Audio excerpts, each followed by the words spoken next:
Baik, Assalamualaikum warahmatullahi wabarakatuh. Hari ini kita akan melanjutkan materi di mata kuliah Sistem Hukum Nasional. Materi nanti akan disampaikan oleh Pak Amir Syarifuddin. Judul kuliah kita hari ini adalah Sistem Hukum dan Sistem Perundang-undangan. Assalamualaikum warahmatullahi wabarakatuh. Waalaikumsalam warahmatullahi wabarakatuh. Selamat ketemu kita dalam mata kuliah Sistem Hukum Nasional. Pak akan memberikan kuliah sebagai lanjutan dari kuliah-kuliah yang dulu. Lanjutan ini judulnya adalah Sistem Hukum dan Sistem Perundang-undangan. Ya. Nah, sebelum masuk ke situ, Pak, mohon diingat lagi itu pengertian sistem. Ya. Pengertian sistem itu paling banyak, tetapi bisa disederhanakan, ya, disederhanakan supaya gampang mengingat. Ya. Menyederhanakan itu di dalam teori filsafat ilmu disebut reduksi. Ya. Reduksi. Mengapa orang sering reduksi? Supaya gampang menganalisisnya.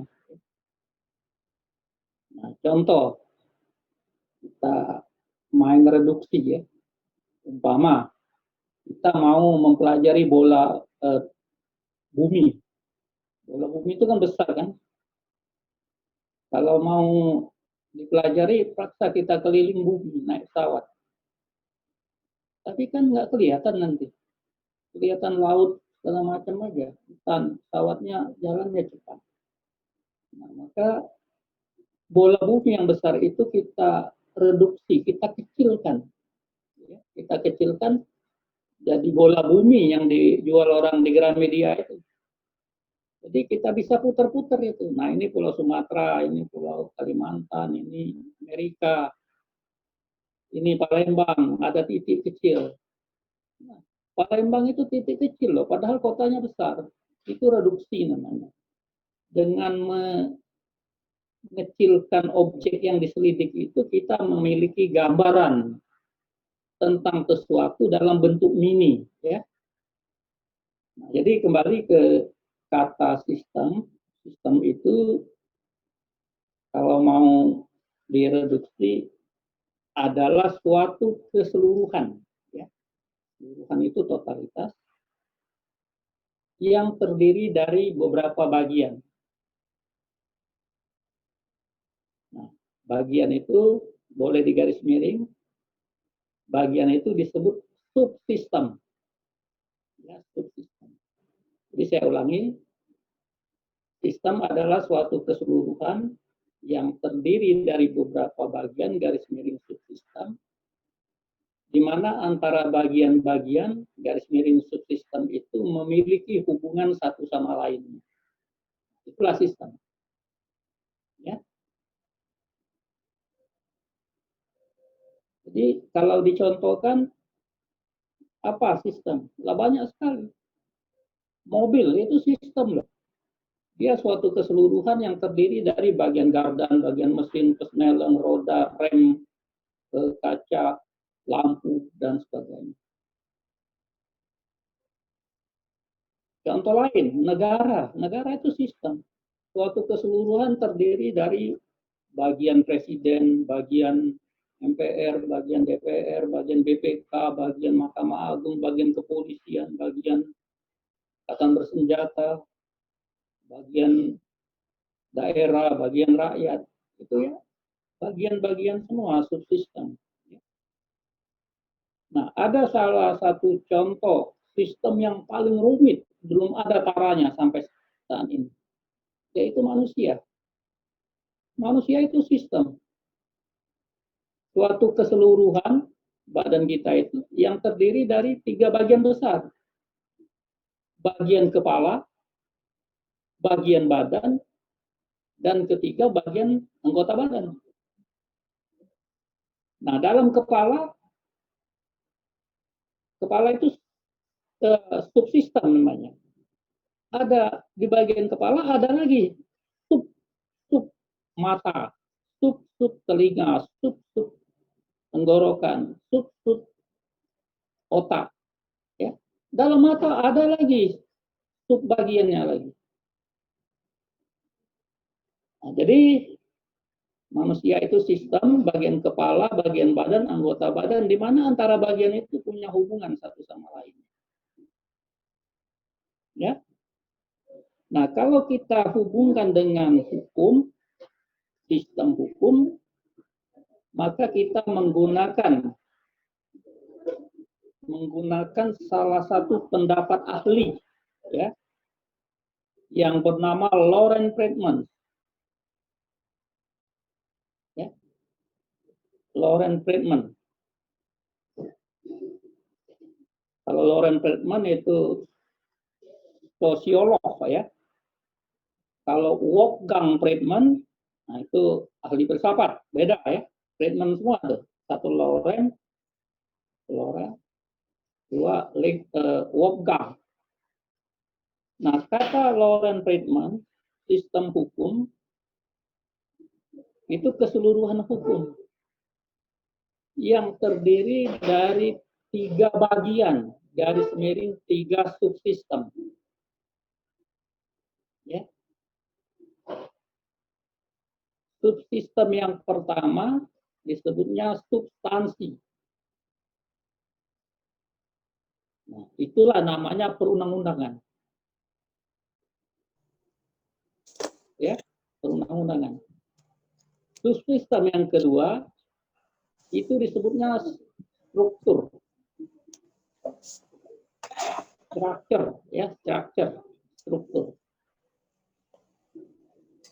Struktur.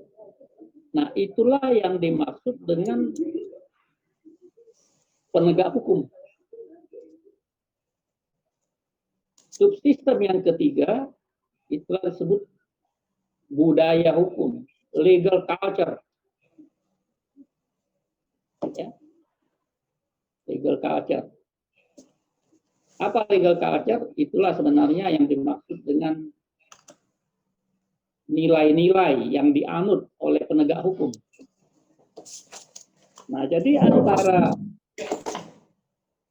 3 tadi, ya, substansi perundang-undangan, kemudian struktur penegak hukum, kemudian budaya hukum, punya hubungan.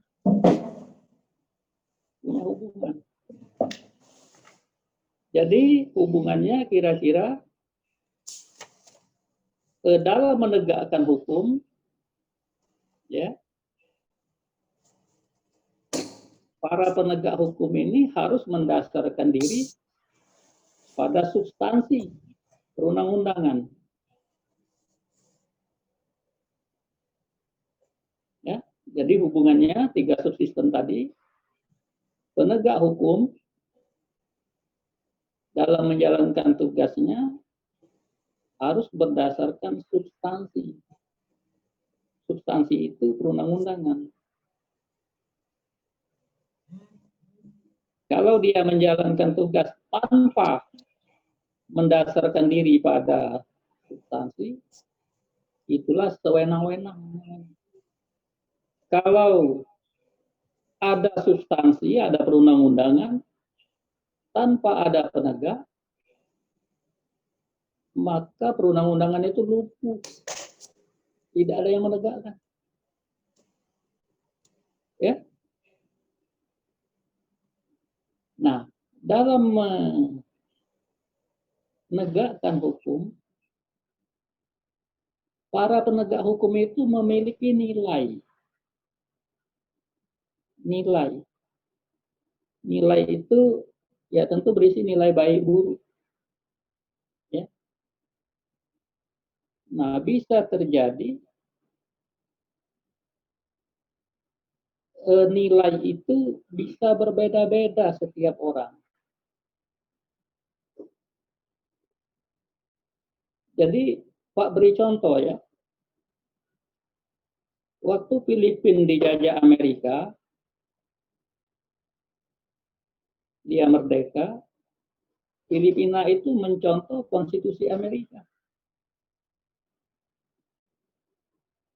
Nah, waktu konstitusi itu ditegakkan oleh para penegak hukum, lah budaya hukum orang Filipina tidak akor dengan budaya hukum orang Amerika. Akibatnya apa? Konstitusi Filipina yang contoh Amerika itu nggak jalan karena beda budaya hukum. Ya. Nah, nanti apa itu budaya hukum? Yang nilai tadi itu akan lebih dipahami bila kamu belajar filsafat hukum. Itulah yang dimaksud dengan nilai antinomi. Ada kalanya seorang penegak hukum lebih mementingkan nilai materialisme dibanding spiritualisme.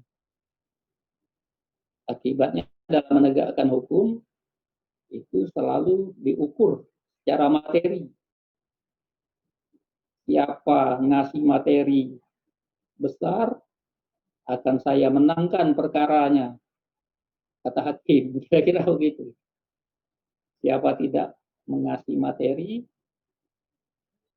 maka akan kalah. Itu fakta yang ada di Indonesia. Gitu.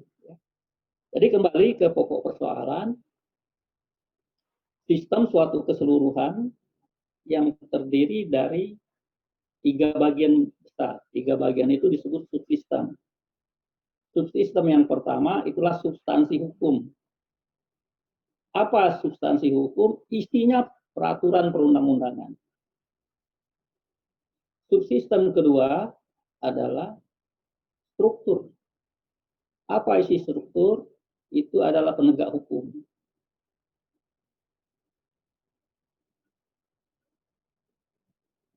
Nah, dalam penegak hukum ini dia ada sistem lagi. Ya.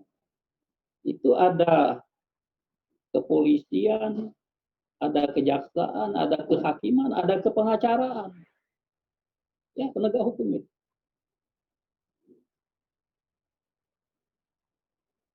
Nah,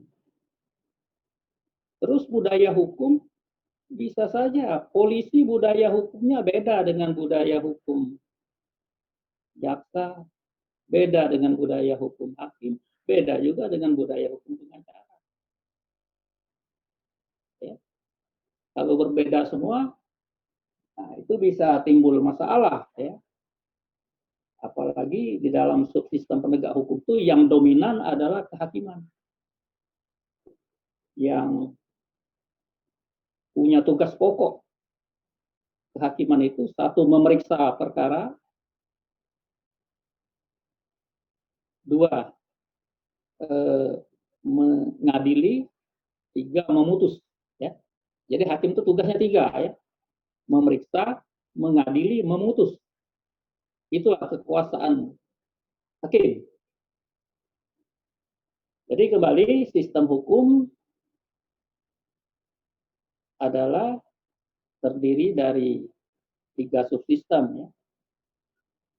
Substansi, perundang-undangan, struktur penegak hukum, dan budaya hukum. Nah, itu punya hubungan satu sama lain. Nah, sekarang kalau sudah mengerti sistem hukum yang kita pegang dengan menggunakan pendapatnya Lawrence Friedman, ya. Banyak yang lain, tapi untuk sementara kita pegang ini baik, ya, supaya tidak bingung. Nanti maksud Pak ya, kalau nanti dipegang itu puluhan pendapat, nanti kamu sulit menarik kesimpulan yang jelas dan terpilah. Ya. Clara and distincta, bahasa Rane Descartes, jelas dan terpilah. Ya. Clara itu jelas, clear bahasa Inggrisnya. At itu dan, distincta terpilah. Ya. Nah sekarang kita masuki sedikit sistem perundang-undangan. Pengertian sistemnya masih sudah dipegang tadi. Nah, sekarang kita masuki perundang-undangan. Asal kata pokoknya undang-undang. Ya. Yang mendapat awalan per dan akhiran an. Jadi perundang-undangan. Jadi artinya apa? Perundang-undangan. Kalau Pak bilang manusia dapat awalan ke dan akhiran an, kemanusiaan. Ya, kata pokoknya manusia. Dapat awalan ke, akhiran an. Nah, ini agak nyimpang sedikit. Kalau dokter dapat awalan ke dan akhiran an, kedokteran. Tapi kalau tani, tidak mau pakai ketanian, pakai pertanian. Kira-kira kenapa begitu? Menurut Anda gimana coba? Satu pakai ke, satu pakai per.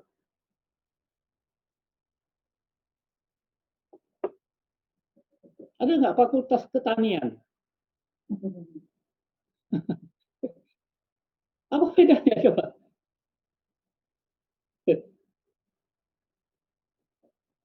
Sedangkan fakultas yang dekat kita ini komputer. Tidak mau pakai ke maupun pe. Fakultas ilmu komputer. Ya. Kalau mau konsisten, fakultas kekomputeran kan gitu. Atau per komputeran. Nah, itu masalah ahli bahasa ya. Kita bukan ahli bahasa, tetapi itu juga mempengaruhi kita berpikir kok kenapa begitu kira-kira. Jadi kembali asal katanya undang-undang mendapat awalan per dan akhiran an. Jadi perundang-undangan itu artinya hal-hal yang berkenaan, yang menyangkut undang-undang. Nah, gitu. Kemanusiaan, hal-hal yang berkenaan dengan manusia. Supaya jelas bedanya. Sekarang kita bahas sedikit kata awal, kata dasarnya itu, undang-undang. Undang-undang itu bahasa Inggrisnya kan act, bahasa Belandanya wet, ya, bahasa Prancis loi, ya. Loi itu tulisannya. Jadi kalau kita nyebut undang-undang itu pasti tertulis, ya. Tidak ada undang-undang tidak tertulis. Ya. Nah, sekarang kita langsung masuk pengertian, ya, undang-undang,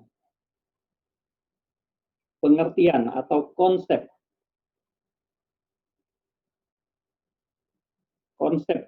sama dengan pengertian.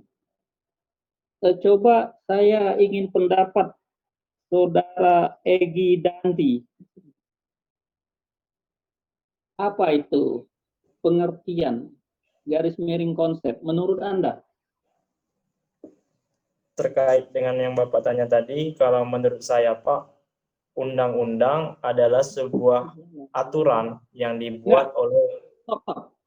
Pak ingin tanyakan kata-kata pengertian garis miring konsep, artinya apa itu? Oke. pengertian dari konsep atau pengertian itu Pengertian sendiri. garis miring konsep. Sama. Ya, konsep adalah suatu cara untuk menggambarkan sesuatu, Pak. Suatu cara untuk menggambarkan sesuatu. Iya, Pak. Ada benarnya, tapi tidak 100%. Ya. Iya, Tapi Pak. jadi, pendapat Anda saya Pak hargai ya. Kira-kira dapat 60 lah gitu. Alhamdulillah. Dari Indah Lestari, kira-kira apa pengertian kamu tentang konsep? Pengertian konsep atau pengertian dari pengertian? Pengertian dari konsep itu gambaran suatu hal, Pak. Gambaran dari suatu hal, ya. Ya. Wah syukurilah, agak masuk ya. Wah syukurilah, agak masuk. Jadi intinya ya, konsep atau pengertian adalah gambaran suatu fakta atau hal ya, gambaran suatu fakta yang ada dalam pikiran manusia. Itu yang paling penting. Jadi gambaran suatu fakta yang ada dalam pikiran manusia.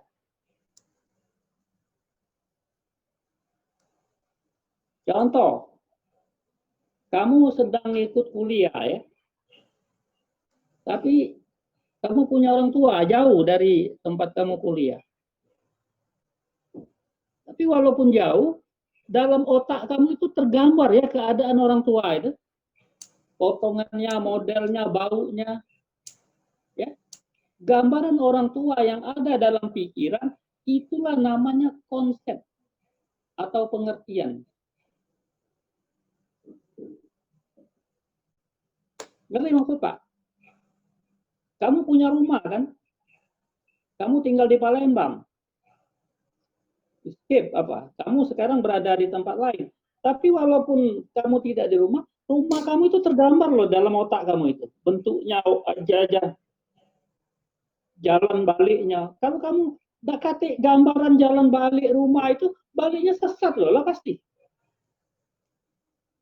Nah, gambaran rumah, gambaran orang tua, gambaran pacar kamu, gambaran adik kakak kamu dalam otak, itulah namanya konsep. Dari mana kita dapat gambaran itu?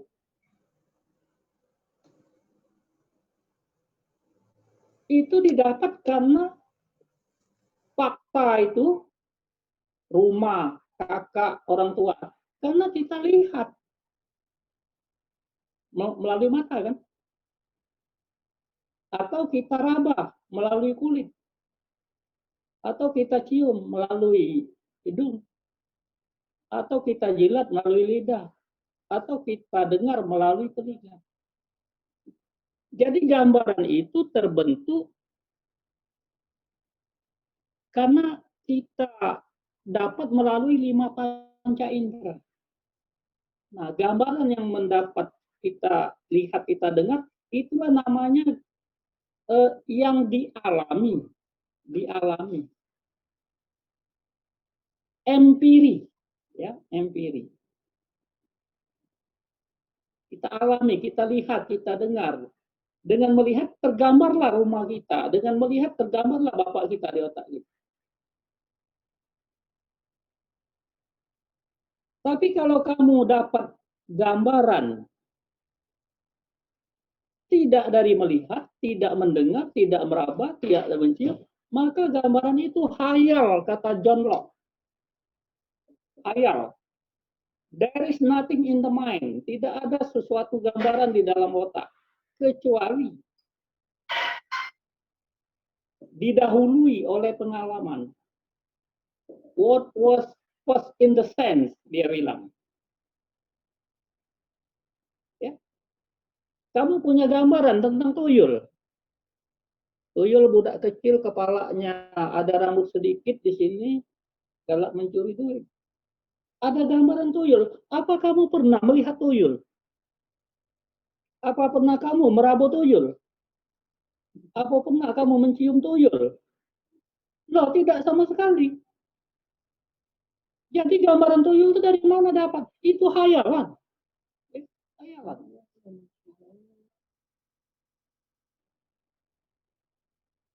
Banyak sekali hayalan itu.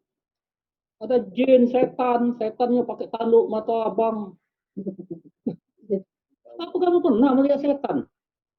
Apa pernah dicium setan? Apa pernah meraba setan? Tidak sama sekali. Nah, itulah gambaran hayal, kata John Locke. Ya.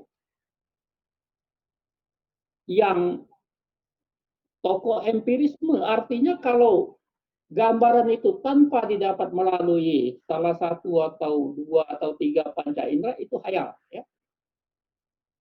Jadi kembali, pengertian atau konsep itu adalah gambaran fakta yang ada dalam pikiran.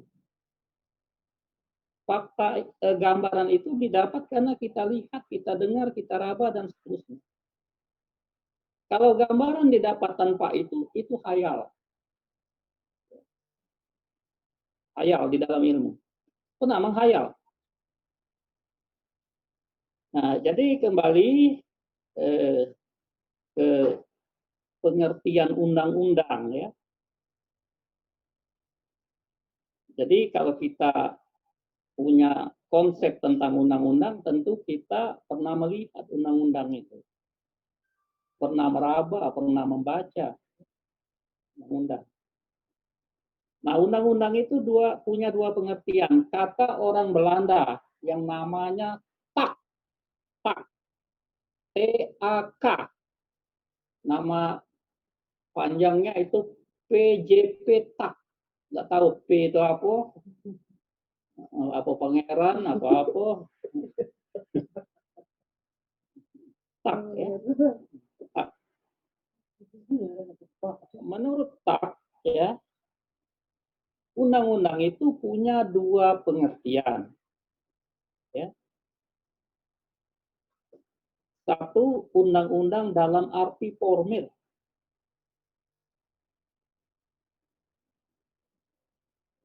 Nah, dari arti formil itu POM itu bentuk. Jadi maksudnya undang-undang dalam arti formil, undang-undang yang dibentuk oleh pembuat undang-undang. Nah, pembuat undang-undang di Indonesia namanya badannya Presiden bersama DPR, ya. Itu undang-undang dalam arti formil, ya. Jadi lihat pembentuk, ya. Nah, di dalam dunia filsafat, form, bentuk, itu bahasanya rumit loh. Di dalam filsafat itu dikaji form and matter, bentuk dan isi, ya. Jadi antara bentuk dan isi bisa beda, bisa sama. Namanya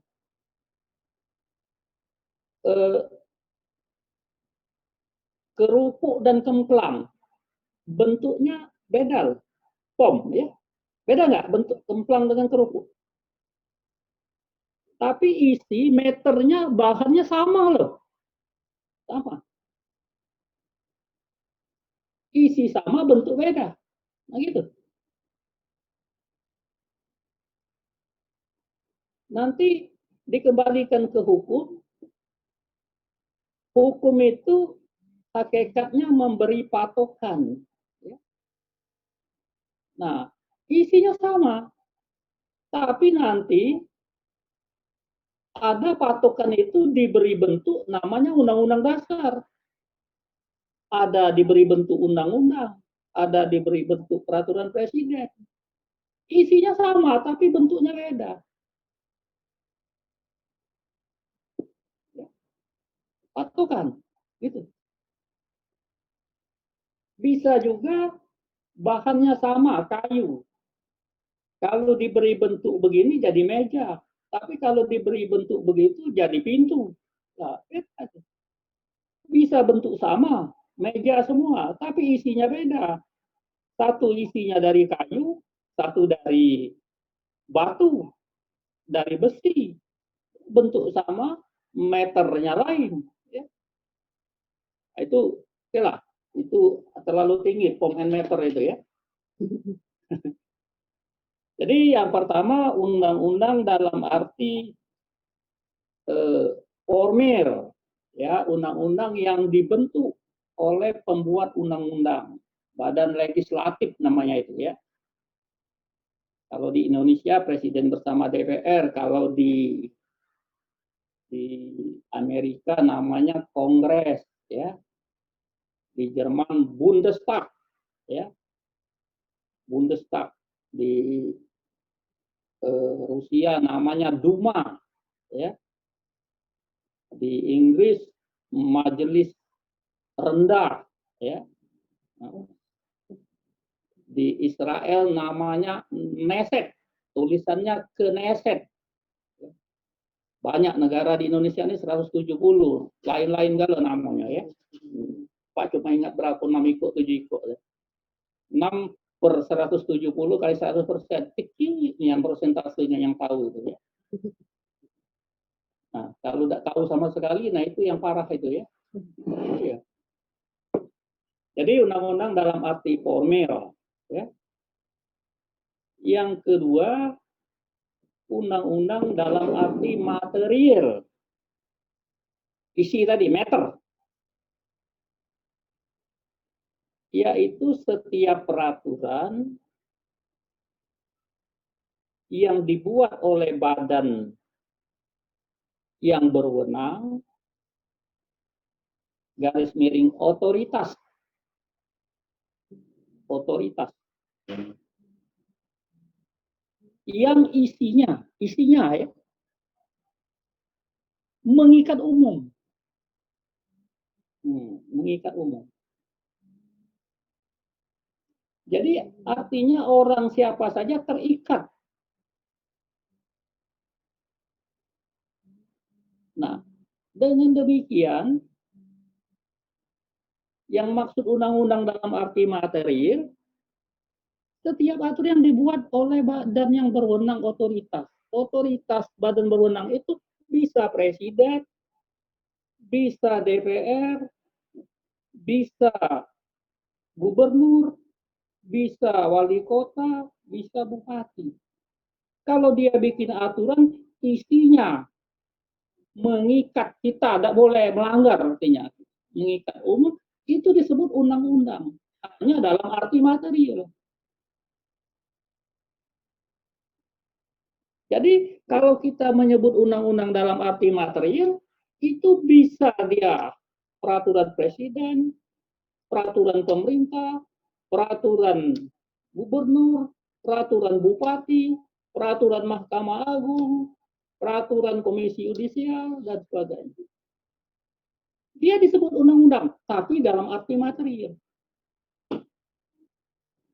Ya, Mamang tak ini tadi, ya. Mamang tak. Mama, kalau orang mama tuh mamang ya, mama tak ini bikin pusing kepala. Tapi pintar dia itu ya, pintar mama tak ini.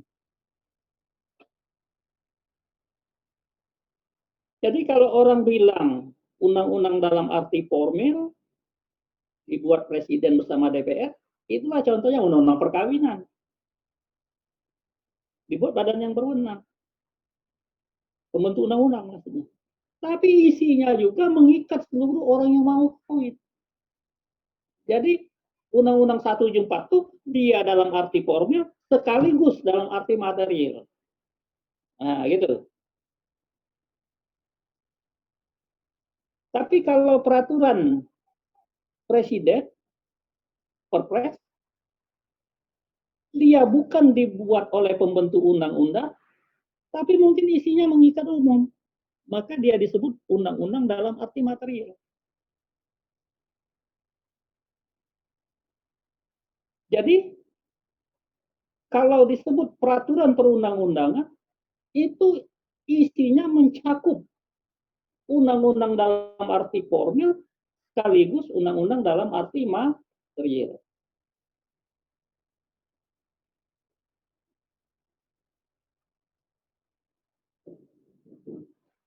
Nah, jadi kembali ke judul kuliah kita, sistem hukum dan sistem perundang-undangan. Sistem hukum tadi terdiri dari substansi. Substansi itu isinya peraturan perundang-undangan. Yang baru Pak Terai bicarakan sebentar tadi. Jadi bagaimana hubungannya? Hubungannya adalah bahwa sistem perundang-undangan itu bagian dari sistem hukum. Ada dua bagian lagi, struktur dan budaya hukum. Nah, sampai di sini. Silakan bertanya kalau tidak ngerti.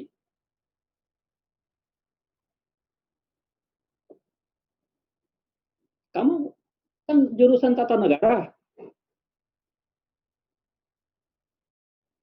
Udah belajar ilmu perundang-undangan, ya.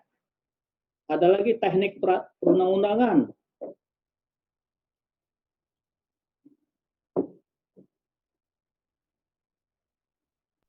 Pak, izin tanya, Pak.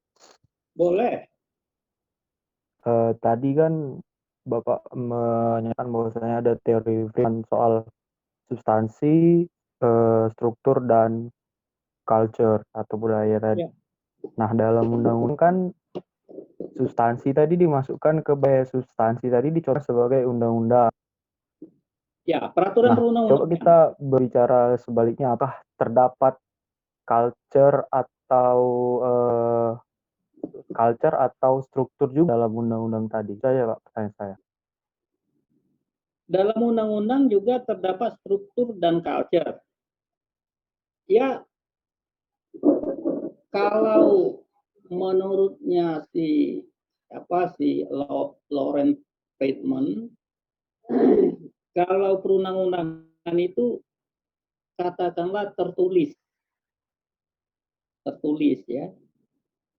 Nah, kalau dia struktur seperti kejaksaan, kepolisian, kehakiman, itu semacam institusi lembaganya, ya.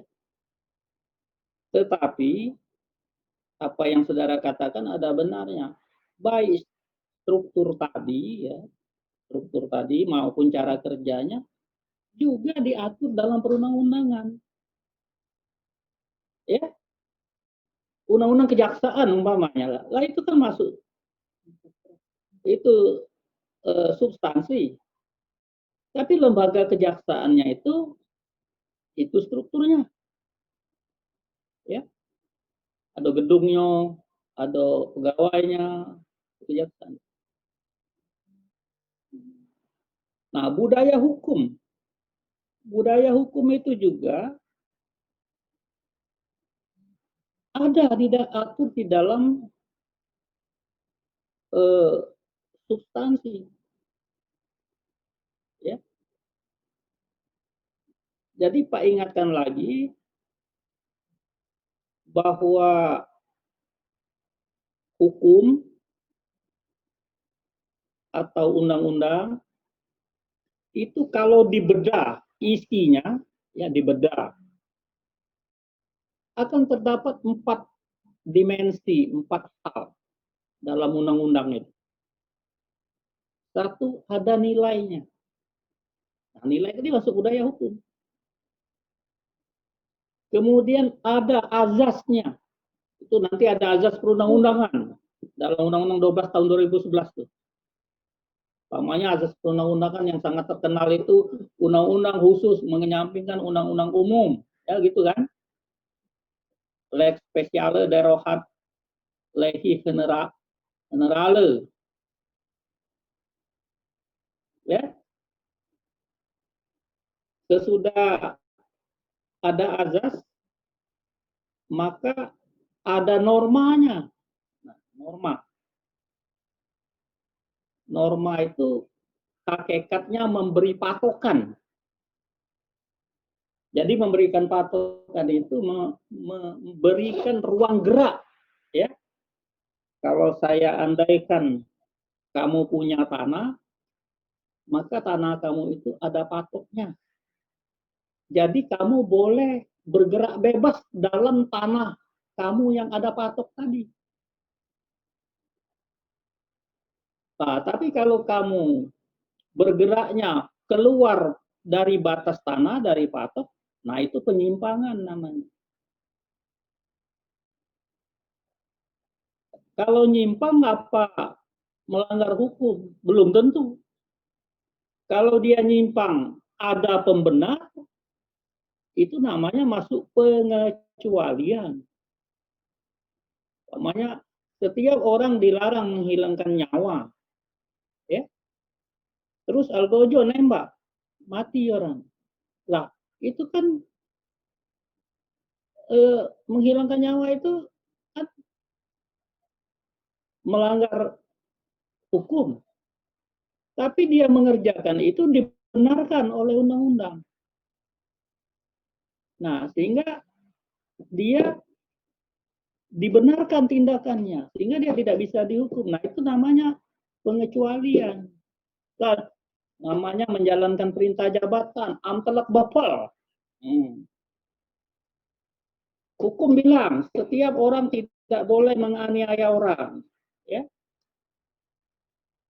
Nah, terus dokter membelah perut orang dioperasi, nah itu kan menganiaya. Nah, tetapi dia menganiaya itu menjalankan perintah jabatan sebagai dokter, nggak apa-apa. Nah, pengecualian yang membenarkan dia menembak, membedah perut orang, itu diatur dalam undang-undang. Itu pasal pengecualian namanya. Kalau tidak ada pasal itu, nanti Algojo sudah nembak, ditangkap orang. Kamu membunuh pakai senapan, berencana pula, masuk 340, mad head for bedah terade. Pembunuhan direncanakan. Dokter, sudah bedel perut orang, luka, tangkap polisi, kamu menganiaya ini, perutnya ini luka, kamu teset dengan pisau ini, gitu. Ya. Makanya dokter berani membedah, makanya polisi mau menembak orang yang sudah dihukum mati karena dia tahu bahwa ya ada pembenarnya. Nah, jadi kembali, norma hukum itu memberikan patokan, ya, memberi ruang gerak, tapi ruang gerak itu hanya dalam batas patokan. Begitu juga seorang hakim mengadili perkara pencurian, dia diberi ruang gerak untuk menjatuhkan hukuman minimal 1 hari, maksimal 5 tahun. Kalau dia 3 bulan, ya boleh, 4 bulan, boleh, 2 tahun, boleh. Asal ada alasan-alasan sosiologis dan filosofis untuk ngatur kenapa 3 bulan, 4 bulan, segala macam itu. Tapi kalau orang mencuri, dihukum 20 tahun penjara, lah aja hakim gila ini, kok di luar patokan menghukum. Atau orang mencuri dibebaskan, padahal terbukti salah. Nah, ya. Jadi norma itu memberikan ruang gerak, ya, memberi patokan. Nah, gerak bebas dalam patokan itulah bisa juga disebut keleluasaan. Kalau Profesor Punadi, keleluasaan itu sering disebut diskresi, ya, prius ermessen namanya itu di dalam hukum administrasi.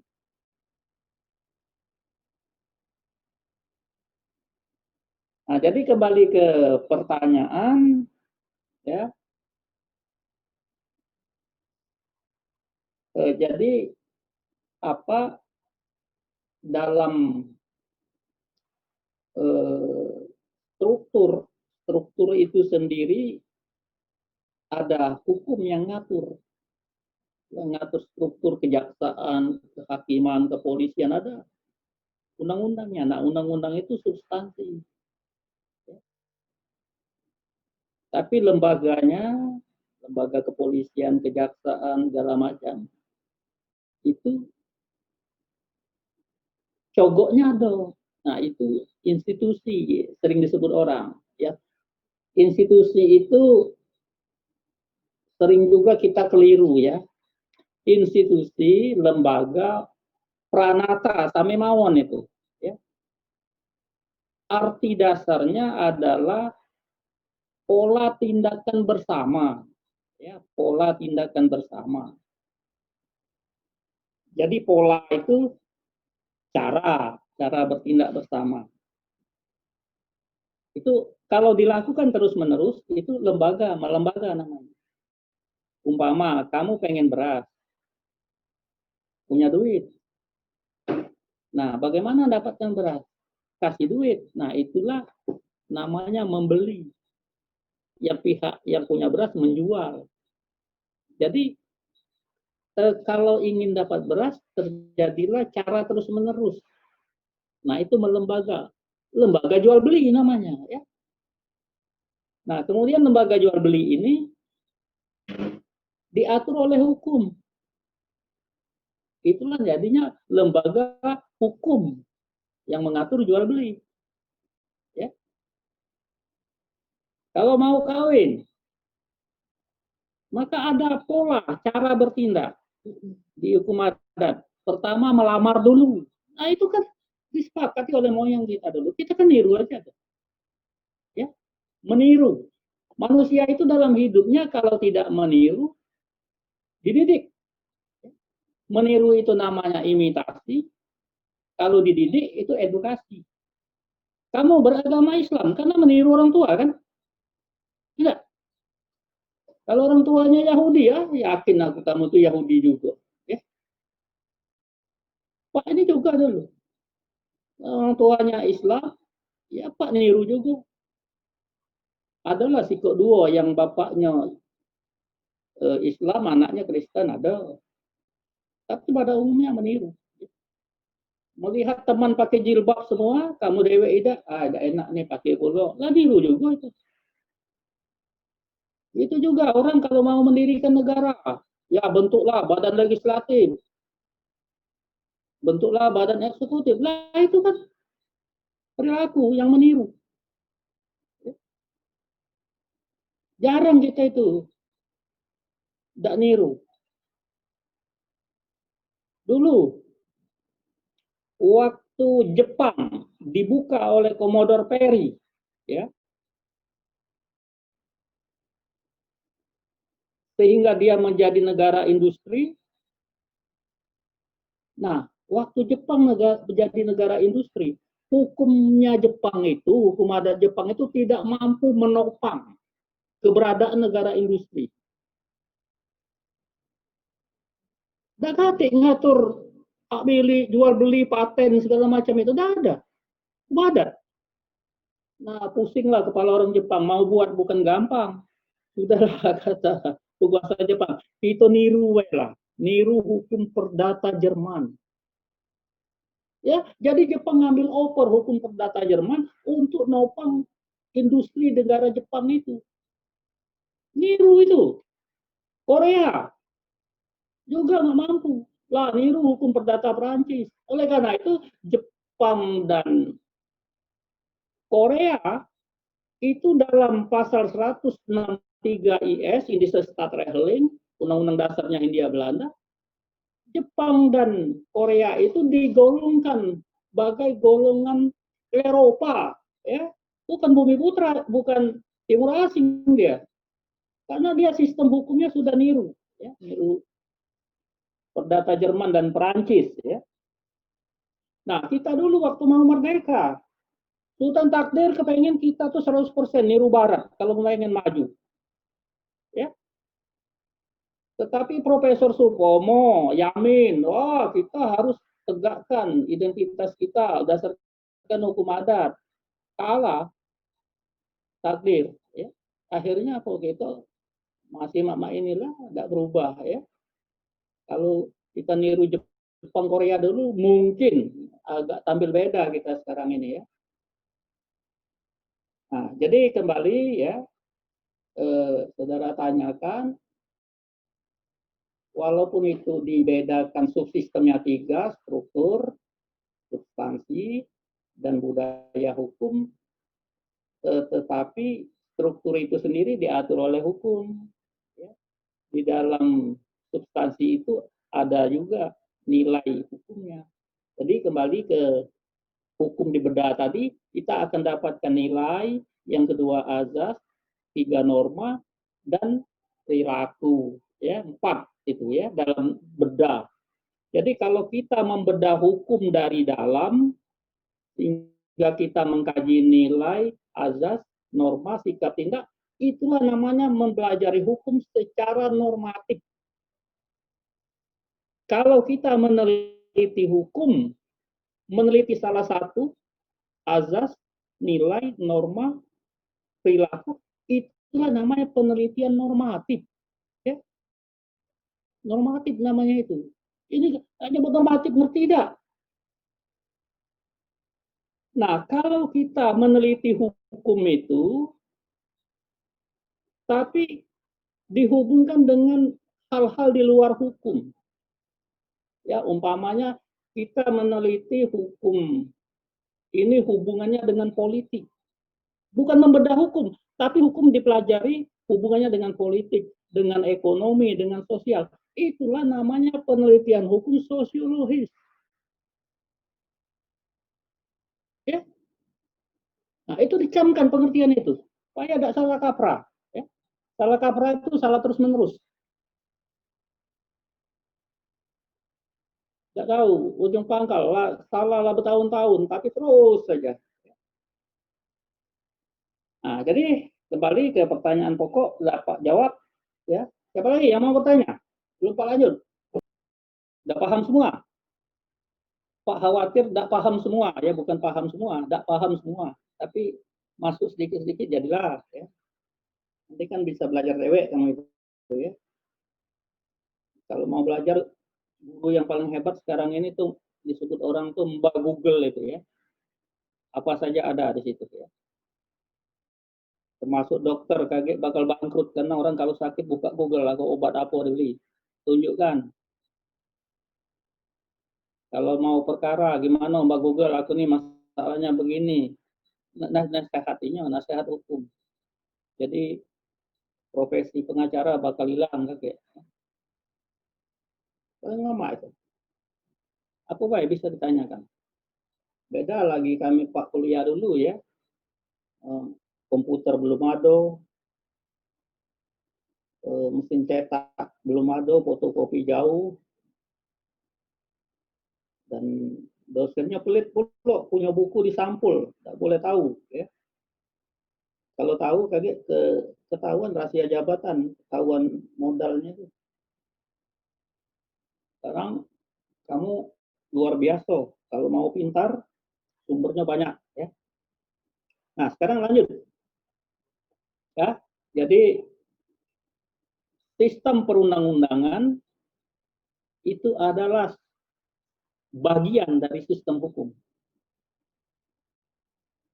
Bagian. Subsistem.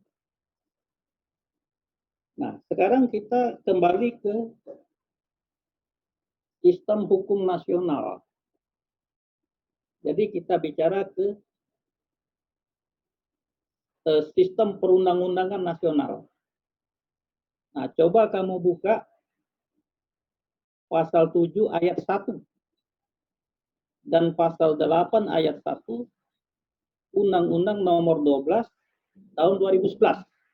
Buka Google-nya. Hendy Setiawan, udah dapat belum? Siapa yang dapat? Tunjuk tangan. Nara, dapat belum? Rizky? Belum Pak, lagi dicari Pak.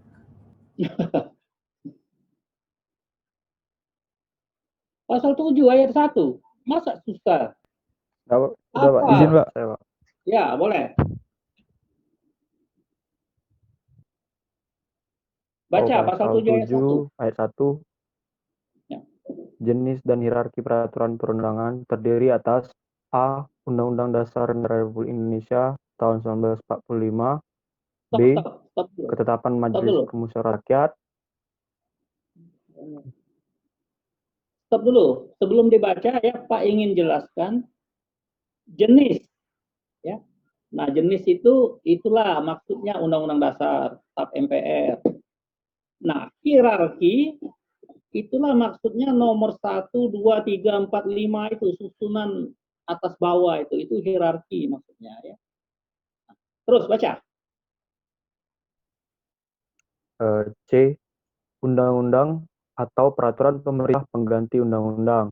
D. Peraturan pemerintah. E. Peraturan presiden. F. Peraturan daerah provinsi. Dan G.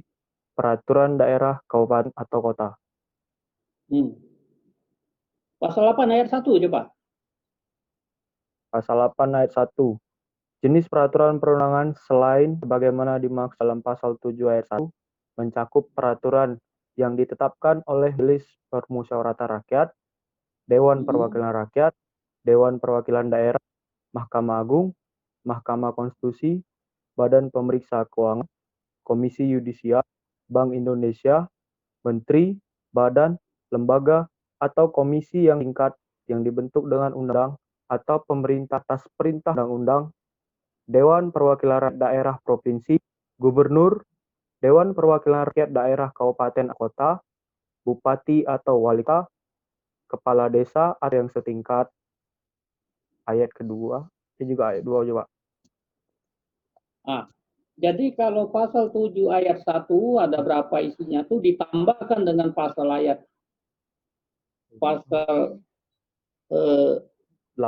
ayat 1 itu jumlah peraturan perundang-undangan itu akan banyak sekali ya. Nanti maksud Pak itu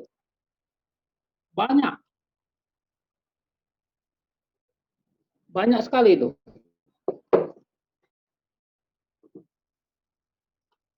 Ya, jadi yang dimaksud dengan peraturan perundang-undangan itu mencakuplah nomor 1 Undang-Undang Dasar, masuk itu perundang-undangan. TAP MPR, undang-undang. Nah, undang-undang tadi itulah yang dibuat Presiden sama DPR, undang-undang dalam arti formil. Kemudian peraturan pemerintah. Nah, itu undang-undang juga, tapi dalam arti materi itu. Karena dibuat badan berwenang, isinya mengikat. Karena isi PP itu biasanya dia melaksanakan undang-undang. Ya. Dia mendapat delegasi kekuasaan dari undang-undang atau atribusi kekuasaan. Ya. Terus ada peraturan presiden, itu juga peraturan perundang-undangan. Kemudian peraturan daerah provinsi. Ya. Peraturan daerah provinsi itu dibuat oleh gubernur bersama DPRD provinsi. Kemudian peraturan kabupaten kota. Ya. Peraturan daerah itu perda. Kemudian ditambah dengan pasal 8 ayat 1 tadi. Itu masuk. Sedangkan peraturan yang dibuat oleh MPR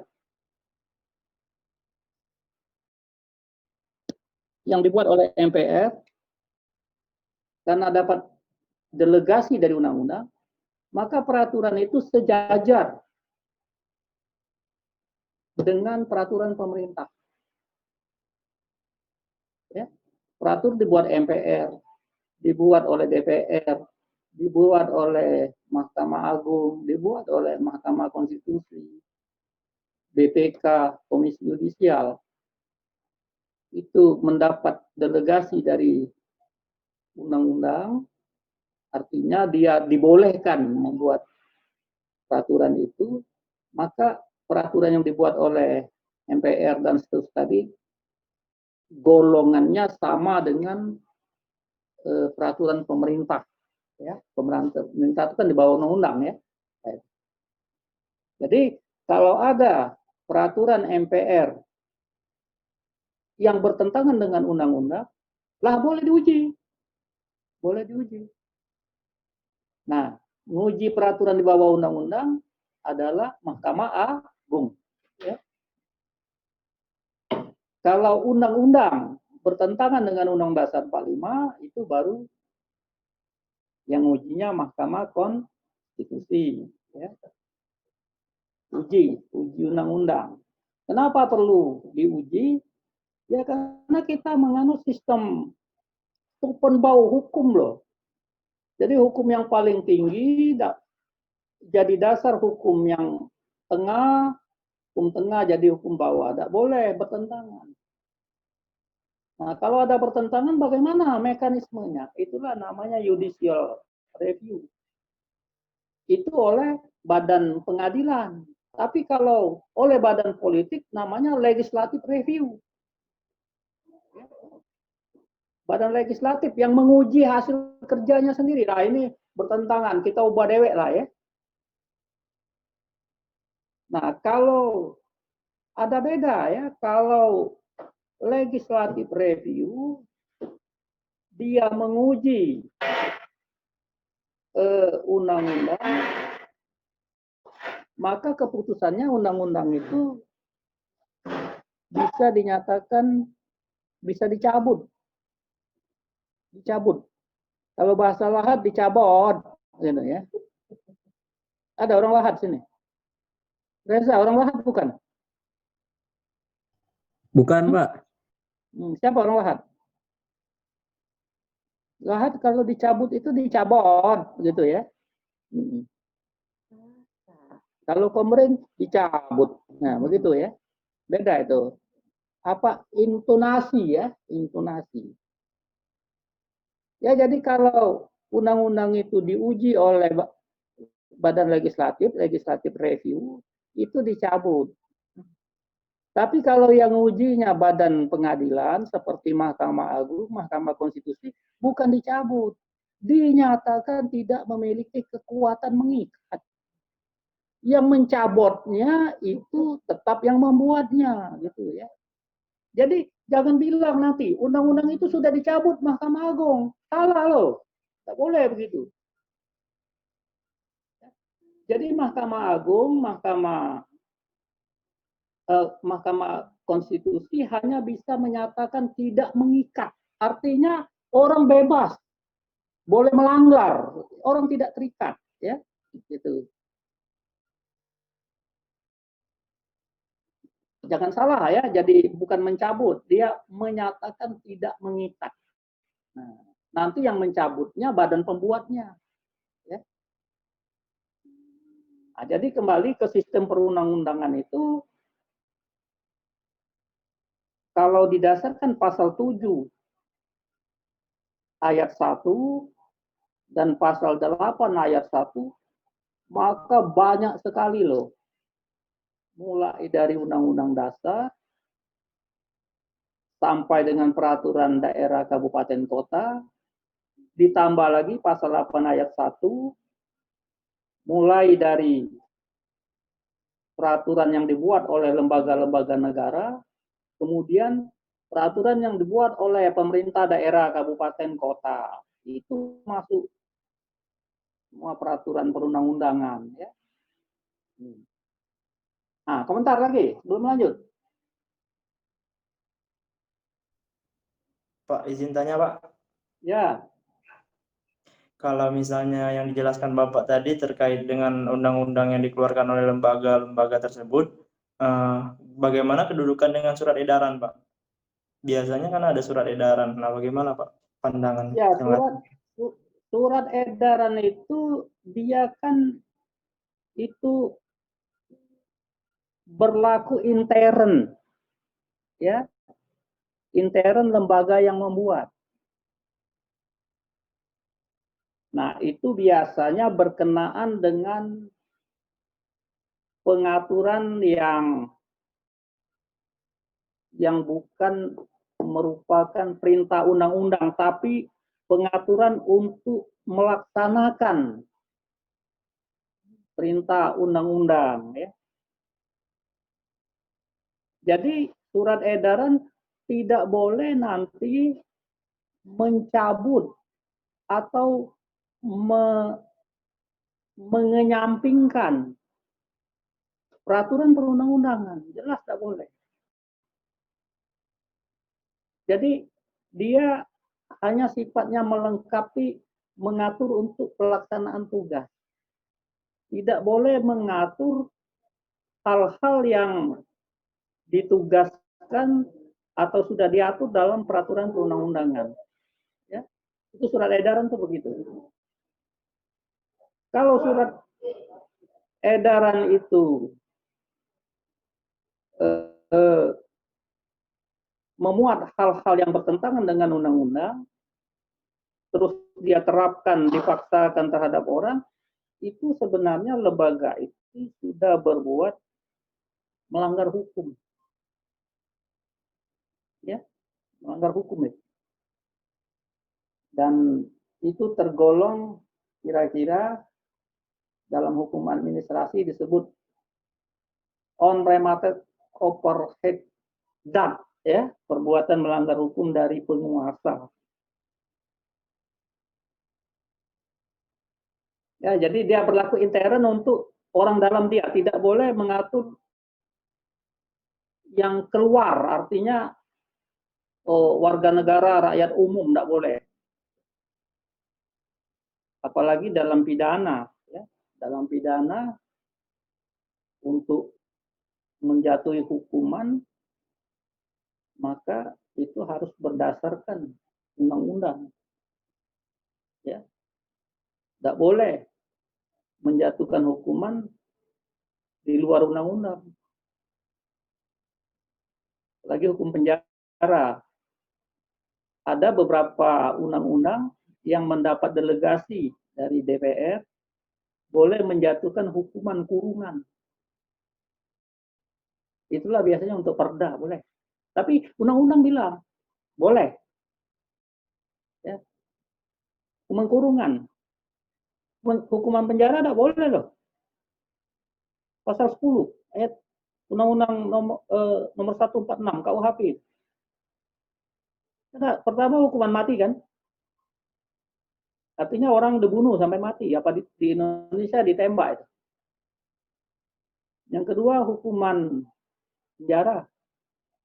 Hukuman penjara bisa 20 tahun. Kemudian yang ketiga hukuman kurungan. Hukuman kurungan itu hukumannya ringan, maksimal 1 tahun. Tak boleh lebih loh. Ada kurungan pemberatan, rasanya bisa ditingkatkan menjadi 1,5 tahun, itu paling maksimal.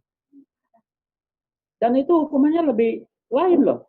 Itu tempat pembinaan di lembaga masyarakatan, kurungan dengan penjara itu lain.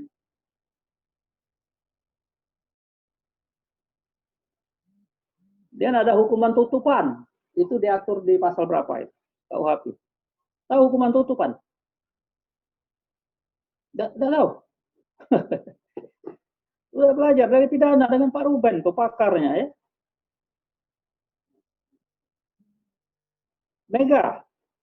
Mega itu apa nyunggak-nyunggak ke atas itu apa diintip? Apa hukuman tutupan?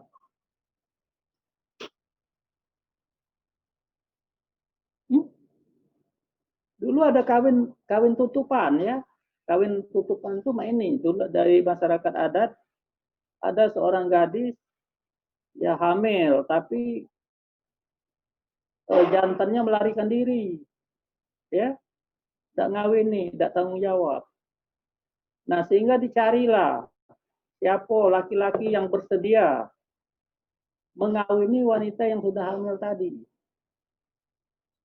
Ya, biasanya diupah. Jadi sehingga kawinlah wanita itu. Waktu melahirkan ada bapaknya kan. Nah, jadi memenuhi syarat melahirkan ada bapak. Ya. Padahal yang menyetrum pertama bukan dia, orang lain loh. Ya, itu kawin tutup namanya.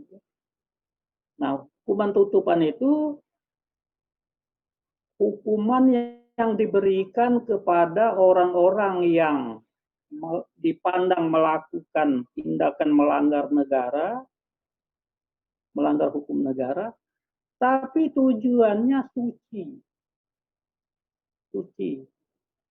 Umpama dulu Bung Karno ya sering mengobarkan rakyat untuk merdeka. Nah, Bung Karno-nya ditangkap oleh Belanda. Ditangkap, dihukum. Nah, tapi di tempat hukumannya tuh disediakan rumah, disediakan alat tulis, koran, mobil. Itu masih ada peninggalan yang saya tahu di Mentok, di Mentok, Bangka. Jadi dia dihukum, tapi dia diberi semacam fasilitas lebih. Kenapa? Karena dia dipandang melanggar hukum bukan kejahatan, tapi semacam niat suci untuk membebaskan rakyat dari penjajahan. Nah, itu hukuman tutupan namanya ya. Bukan penutup cara kawin tadi ya. Hukum kurungan, kemudian hukum denda, ya, baru hukum tambahan ya. Hukum tambahan itu harus melekat pada hukuman pokok. Jangan nanti hukuman pokoknya tidak ada tambahan. Namanya orangnya tidak ada dihukum penjara, tidak dihukum kurungan, tapi dibuat cuma putusnya hukuman tambahan tidak boleh mencalon anggota DPR 5 tahun mendatang, tidak. Pencabutan hak tertentu, namanya tidak boleh. Jadi hukuman tambahan itu harus melekat pada hukuman pokok. Tapi kalau hukuman mati juga umpamanya, nah, itu boleh ya diumumkan putusan hakim. Nah, jadi kembali ya kepada kuliah pokok kita, sistem perundang-undangan itu bagian dari sistem hukum. Ya. Sistem hukum tadi ada 3. Yang 3 itu merupakan subsistem. 1 subsistem substansi, itulah perundang-undangan. Subsistem struktur, itulah lembaga-lembaga negaranya itu. Kemudian subsistem budaya hukum. Ya. Nah, kita tidak akan banyak bicara lembaga-lembaga maupun budaya hukum, karena kita hanya bicara tentang sistem perundang-undangan. Ya. Nah, jadi sistem perundang-undangan itu dia merupakan suatu struktur hierarkis. Pasal 7 ayat 1 itu tambah ke puncak, ya, tambah sedikit. Undang-undang dasar itu terkategori hukum positif loh. Ya. Hukum positif yang dibuat oleh penguasa. Kalau untuk pertama kali Undang Dasar itu dibuat oleh penguasa yang namanya PPKI. Untuk pertama itu. Untuk yang berikutnya penguasanya itu namanya MPR. Ya. Nah, sedangkan Pancasila ya, itu bukan hukum positif. Ya, bukan hukum positif. Itulah yang disebut oleh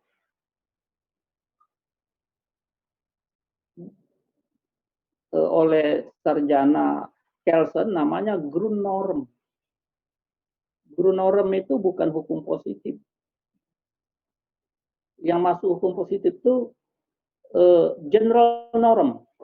Ya, general norm. Kaidah umum. Jadi kaidah umum itu terdiri dari undang-undang dasar, TAP MPR, dan seterusnya. Kaidah dasar. Kemudian kaidah konkret. Itulah seperti putusan hakim, namanya vonis. Putusan Badan Administrasi Negara, itulah namanya penetapan bersaking. Jadi aturan itu harus struktur yang logis, tidak ada peraturan-peraturan bawah itu bertentangan dengan atas. Harus dijaga. Nah, bagaimana kalau yang ada bertentangan, itulah namanya diuji. Jangan sampai ada undang-undang bertentangan dengan Undang-Undang Dasar 45. Karena itu orang Mahkamah Konstitusi bilang bahwa kami ini pengawal, penjaga konstitusi, ya, untuk dijaga, ya. Jadi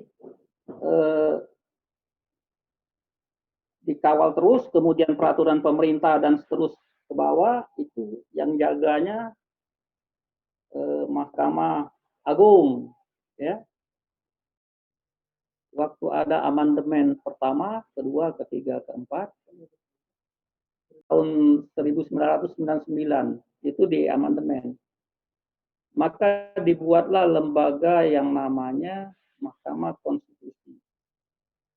Ya, jadi peran dia untuk menjaga agar sistem perundang-undangan itu tidak kacau balau, tidak bertentangan. Ya. Nah, tetapi dia sekaligus Mahkamah Konstitusi itu adalah lembaga yang fungsinya juga adalah untuk melaksanakan prinsip check and balances. Check itu mengawasi, balance itu seimbang. Jadi kalau Pak urut ke atas sedikit, check and balances itu bersumber kepada teori cybernetics. Cybernetik yang dikemukakan oleh matematikawan Amerika yang nama, lupa Pak, matematikawan Amerika. Jadi cybernetik itu sistem pengendalian, ya, sistem pengendalian namanya. Nah, bagaimana pengendalian harga pasar? Nah, di bidang ekonomi, maka itulah timbul hukum namanya hukum supply and demand. Ya, itu dari cybernetik loh. Yang kedua, bagaimana mengendalikan kekuasaan agar tidak sewenang-wenang.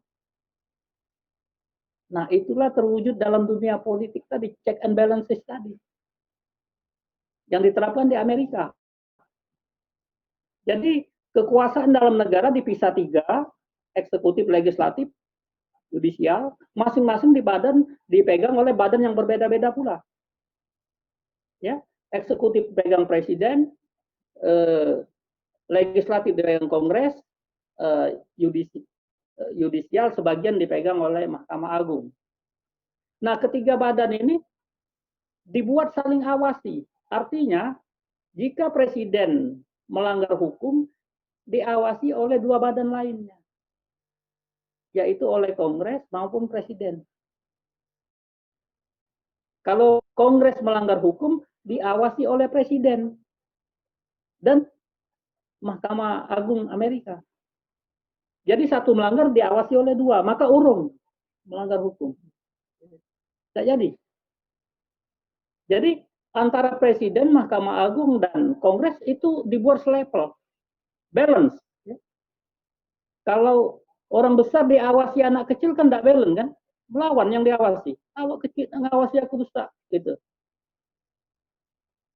Nah, jadi begitu juga. Orang berpikir, kenapa Pak Harto jadi koruptor terbesar di Indonesia? Karena tidak ada check and balance itu. Tidak ada yang berani ngawasi Pak Harto waktu itu. Yang namanya MPR, ketuanya Harmoko. Harmoko itu kacungnya anak buahnya Pak Harto. Kalau tidak ngawasi dia, dicabut SK-nya, nangis tua Harmoko, berhenti, ya. Tidak berani ngawasi. Nah, sehingga Pak Harto tidak ada yang ngawas. Maka terjadilah korupsi yang merajalela. Ya. Koruptor terbesar di dunia itu Pak Harto. Oleh karena itu terbuktilah apa yang dikatakan oleh Lord Acton ya. Lord Acton itu pujangga Inggris bilang bahwa kekuasaan cenderung korup. Power tend to corrupt. Power itu kekuasaan, tends cenderung korup, korupsi, pembusukan. Koma absolute power, kekuasaan absolut pasti korup. Power tend to corrupt. Absolute power corrupt absolutely, kata Acton. Ya. Jadi kekuasaan absolut pasti korupsi. Loh, Pak Harto absolut. Kenapa? Karena lembaga eksekutif Pak Harto kemudian didukung oleh Golkar mayoritas di DPR. Siapa yang berani mengontrol? Nah, tapi kalau Presiden Jokowi, Pak SBY, eksekutif dia Partai Demokrat, tapi di DPR Partai Demokratnya tidak mayoritas loh. Jadi setiap program SBY bisa dijegal, bisa dihalangi oleh partai-partai yang beroposisi di DPR karena dia tidak mayoritas. Mayoritas itu maksudnya 50+1. Akibatnya apa? Akibatnya Pak SBY tidak bisa sekendak-kendak, harus merangkul partai-partai yang ada di DPR itu. Jadi eksekutifnya Demokrat, tapi di DPR bisa yang kuat itu PDIP, Golkar, dan sebagainya. Nah, sehingga oleh seorang ilmuwan, siapa namanya, lupa, Amerika, inilah yang disebut dengan divided government, pemerintahan yang terbelah, ya, terbelah. Nah, jadi kembali ke check and balances. Jadi Mahkamah Konstitusi itu ya, dia semacam cek. Jadi kalau yang membuat undang-undang itu di Indonesia Presiden bersama DPR, maka kerja dua badan ini diawasi oleh Mahkamah Konstitusi. Kerjanya kan undang-undang ya. Kalau undang-undang bertentangan dengan Undang-Undang Dasar 45, lah nanti ini bisa diuji di Mahkamah Konstitusi. Nah, gitu. Jadi Presiden dan DPR semacam diawasi oleh Mahkamah Konstitusi. Ya. Kemudian Mahkamah Konstitusi anggotanya itu dipilih oleh dari 3 badan juga. Oleh DPR, Presiden, DPR dan Presiden. Kemudian dari Mahkamah Agung 3. Ya. Muat undang-undangnya, undang-undang Mahkamah Konstitusi, Presiden bersama DPR. Jadi dia yang buat suatu badan, tapi badan itu nanti mengawasi kerjanya juga. Nah, gitu ya. Jadi kembali, kekuasaan kalau tanpa pengawasan sangat bahaya ya. Buktinya itu tadi Pak Harto tadi, tidak bisa diawasi ya, sehingga jadi koruptor terbesar di Indonesia. Sampai sekarang anak-anak keluarga dia mengusulkan untuk jadi pahlawan nasional ya. Tapi tidak bisa karena terhalang salah satu staf MPR yang bilang Pak Harto adalah koruptor yang harus diselesaikan secara hukum, tapi dia kelanjur mati kan. Terhalang, tidak bisa ya. Karena di staf MPR itu masuk perundang-undangan menurut pasal 7 ayat 1 tadi. Disebut itu. Sehingga sampai sekarang Pak Harto tidak bisa jadi pahlawan nasional karena ada peraturan perundang-undang menyebut dia koruptor. Kalau Bung Karno tidak ada, ya, tidak ada nyebut itu, sehingga Bung Karno bisa lolos, bahkan disanjung. Patungnya kan ada di Soekarno Hatta itu, airport kan, gambar proklamator itu. Nah, jadi saya pikir ya, kalau tidak ada pertanyaan untuk kuliah hukum dan perundang-undangan ini, garis besarnya begitu. Abstraknya adalah sistem hukum kita menggunakan Loren Friedman. Kata Loren Friedman, sistem hukum mencakup subsistem struktur, substansi, dan budaya hukum. Substansi tadi adalah perundang-undangan. Nah, perundang-undangan ini tadi itulah masuk sistem perundang-undangan yang pasal 7 ayat 1 tadi. Ya. Nah, jadi kesimpulannya sistem perundang-undangan itu adalah bagian dari subsistem hukum. Itu saja yang dapat Pak terangkan, semoga ada manfaat ya. Dibaca lagi, kalau Pak salah nanti ditanyakan ya. Pak ini kan manusia biasa loh, banyak yang salahnya ya. Terima kasih. Assalamualaikum warahmatullahi wabarakatuh.